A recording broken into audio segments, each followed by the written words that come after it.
The last phone call. I live in a small town named Mayward, where summer evenings are filled with the sounds of crickets and cicadas, and the sky turns a beautiful shade of gold. I like to think I live an ordinary life. I married my husband 2 years ago, and we've been happily married ever since. We've thought about having kids, but haven't had any yet. We want to wait a few more years. Michael, my husband, works evening shifts at the chicken plant and usually gets home around 10 p.m.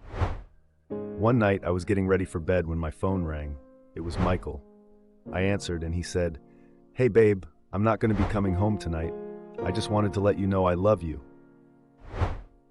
"What do you mean you're not coming home?" I asked him, but the line went dead. I was worried, but my husband is a very strong and clever man, so I was sure he had to work a double shift and just had poor service in the factory.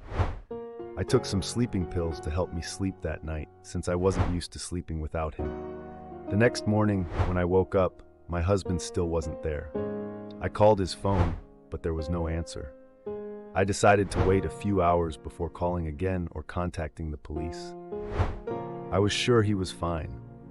However, when there was a knock at my door and a policeman stood behind it, my heart sank. "Mrs. Wilmington?" the policeman asked. "Yes?" I replied with wide eyes, afraid of what he was about to say. "Mrs. Wilmington, I'm Officer Dawson, and I'm sorry to inform you, ma'am, but your husband was in a terrible head-on collision after running a stop sign last night. He was pronounced dead at the scene." I broke down into tears. Through my broken heart and clouded mind, my thoughts flickered to something: his phone call. "May I ask when this happened?" I inquired. "It was around 9:42 p.m., he responded. I pulled out my phone and checked the call log. I had received his call at 9:55 p.m. I broke down into tears again as Officer Dawson held me. "It will be all right," he said. "I had my husband's funeral 2 months ago, and I still don't know how to cope with his absence. The pain of losing him feels as fresh as it did that day. Adding to my confusion and grief is the fact that I received a call from him after the accident, and I still don't know how to explain it.